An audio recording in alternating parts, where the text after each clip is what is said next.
ఇప్పుడు వేడి వేడి అన్నంలో బెండకాయ పులుసు రుచిగా బెండకాయ పులుసు, పప్పు, పెరుగు, గుమ్మడికాయ వడియం, మజ్జిగ, మిరపకాయ, అప్పడాలు, రుచికరమైన మా డిన్నర్. ఇప్పుడు నేను బెండకాయ పులుసు చేస్తున్నాను. ఈజీగా రెసిపీ చూపిస్తున్నాను చూడండి.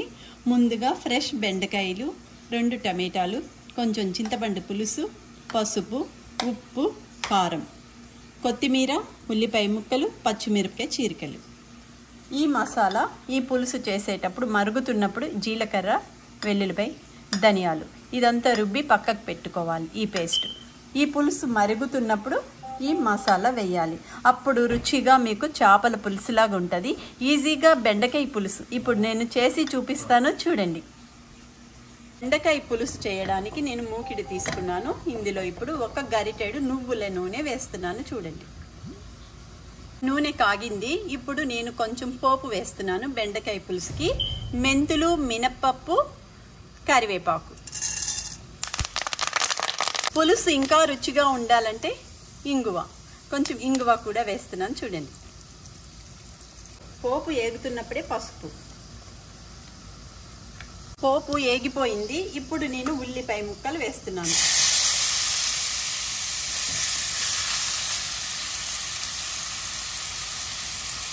ఒకసారి కలుపుదాం.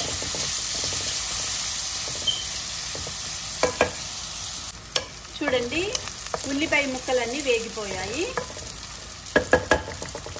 ఉల్లిపాయ ముక్కలు వేగుతున్నప్పుడే ఇందాక నేను చూపించాను కదా బెండకాయ ముక్కలు ఇట్లా కోసుకోవాలి.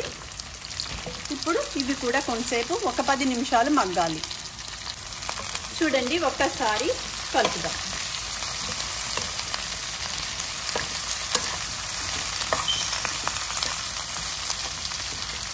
ఇది 5 నిమిషాలు మగ్గాలి. ఒకసారి మూత తీసి చూడండి ఎంత బాగా మగ్గిపోయాయో. ఇప్పుడు దీంట్లో నేను ఏం వేస్తానో చూపిస్తాను చూడండి.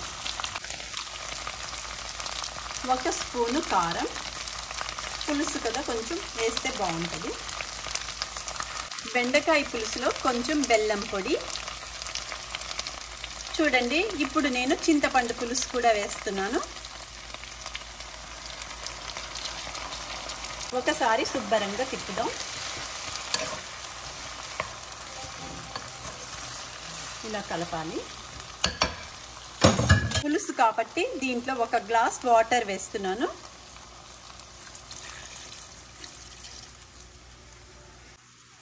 చూడండి, ఇది శుభ్రంగా వాటర్ వేసాను కదా. 10 నిమిషాలు కుతకుతా మరగాలి మాట. ఇప్పుడు మూత పెడుతున్నాను. చూడండి, పులుసు మరుగుతున్నప్పుడే ఇలా మరుగుతున్నప్పుడే ఈ పచ్చిమిరపకాయలు వేయాలి. చాలా బాగుంటుంది, ఇట్లా చేయండి. ఇప్పుడు ఒకసారి కలుపుదాం.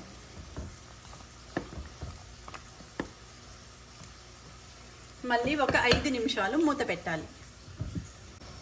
పులుసు మరుగుతున్నప్పుడు మూత తీసి ఇప్పుడు చీరికలుగా కట్ చేసిన టమాటో ముక్కలు వేస్తున్నాను చూడండి. బెండకాయ పులుసులో ఒకసారి కలిపి మళ్ళీ 5 నిమిషాలు ఉడకనిద్దాం.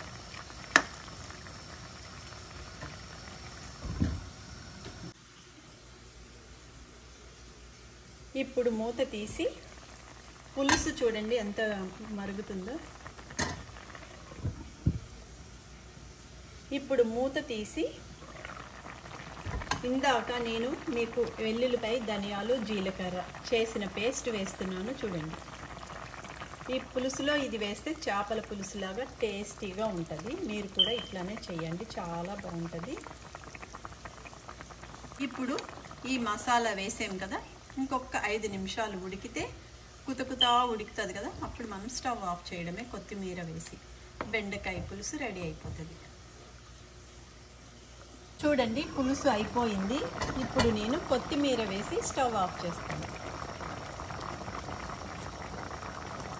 చూడండి, రుచికరమైన బెండకాయ పులుసు ఎంత ఈజీగా అయిపోయిందో. చేపల పులుసు లాగానే ఉంటుంది ఇది. మీరు కూడా ఇలా ట్రై చేసుకోండి. రుచికరమైన బెండకాయ పులుసు రెడీ.